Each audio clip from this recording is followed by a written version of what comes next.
સાંતલપુર ખાતે સમસ્ત ચોરાડ રબારી સમાજનું સ્નેહ મિલન તેમજ તેજસ્વી તારલાઓનું સન્માન સમારંભ યોજાયો। સાંતલપુરમાં સમસ્ત ચોરાડ રબારી સમાજનું સ્નેહ મિલન અને તેજસ્વી તારલાઓનો સન્માન સમારંભ યોજાયો હતો। સીએલ પારીખ હાઈસ્કૂલ ખાતે તૃતીય કાર્યક્રમનું આયોજન કરવામાં આવ્યું હતું, જેમાં સમાજના તેજસ્વી તારલાઓએ મેળવેલ વિશિષ્ટ સિદ્ધિ તેમજ શિક્ષણ ક્ષેત્રે કરેલ પ્રદર્શન બદલ સન્માન સમારંભ યોજવામાં આવ્યો હતો। આ પ્રસંગે દુધરેજ મહામંડલેશ્વર કનીરામ બાપુ લાલજીભાઈ દેસાઈ, સેવા દળ અધ્યક્ષ ભારત અરજણભાઈ દેસાઈ, પૂર્વ ચેરમેન ગોપાલક વિકાસ સંઘ, સામાજિક અગ્રણી રમેશભાઈ દેસાઈ, ખીમાભાઈ દેસાઈ, વિભાભાઈ રબારી, છોટાભાઈ રબારી, બકુતરા, રત્નાભાઈ રબારી, રોઝુ તેમજ માલધારી વિકાસ સંગઠન વિકાસ ટીમ સહિતના સમાજના અગ્રણીઓ ઉપસ્થિત રહ્યા હતા।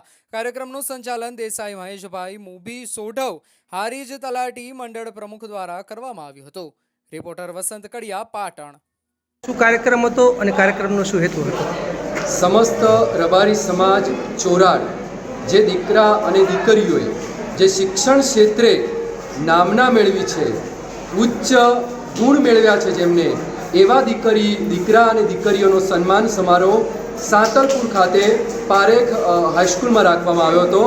એમાં સમાજના પરમ પૂજ્ય સંત શિરોમણી મહામંડલેશ્વર કનીરામ બાપુ તથા સમાજના સૌ મોભીઓ આવીને આ વિસ્તારના દીકરા દીકરીઓને ટ્રોફી અને સન્માનપત્ર આપીને સન્માનિત કર્યા છે। શું કાર્યક્રમ હતો અને કાર્યક્રમનો શું મુખ્ય હેતુ હતો? આજે અહીંયા સાંતલપુર ખાતે ચોરાડ રગડાના માલધારી સમાજ અને મુખ્ય રબારી સમાજ જે છે એના દ્વારા સમસ્ત જે બાળકો જે લોકો અત્યારે 10મામાં 12મામાં ઉત્તરોત્તર પ્રગતિ કરી રહ્યા છે એવા બાળકોના સન્માનનો કાર્યક્રમ તેજસ્વી તારલાના સન્માનનો આ જે કાર્યક્રમ હતો, જે કાર્યક્રમમાં માન્ય અમારા વડવાડા ગાદી દુધરેજના મહાન મહામંડલેશ્વર શ્રી કનીરામ બાપુ પણ ઉપસ્થિત હતા। એ જ રીતે સમાજના અગ્રણી એવા અર્જુનભાઈ રબારી પણ મોજૂદ હતા અને સૌ સાથે મળીને હું ચોરાડ પરગણાના માલધારી સમાજનો આભાર માનું કે એમણે શિક્ષણની જ્યોત જગાડવા માટે અને ખાસ કરીને જે રાધનપુર ખાતે છાત્રાલય બન્યું છે ત્યાં વધુ બાળકો ભણવા પણ જાય અને અહીંયા શિક્ષણની જ્યોત જડે અને જે અંધારું એક જુદા પ્રકારનું છે, આઝાદીના આટલા વર્ષ પછી પણ જે શિક્ષણ હોવું જોઈએ રબારી સમાજમાં, માલધારી સમાજમાં, એ શિક્ષણનું પ્રમાણ અહીંયા નહીવત છે, ત્યારે યુવાનોએ જે બીડું ઝડપ્યું છે એ જોઈને ખૂબ આનંદ થાય।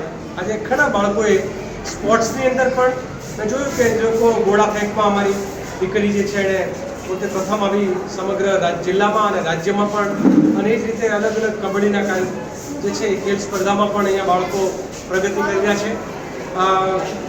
દૂધમલિયા છે, દૂધનું પોષણ છે, પોષણ અને શિક્ષણ બેનો સુમેળ થાય તો ખૂબ પ્રગતિ કરી શકે એવો વિસ્તાર છે અને એટલા માટે આજના કાર્યક્રમમાં અહીંયા સહભાગી થવાનો મોકો મળ્યો, ખૂબ આનંદ છે।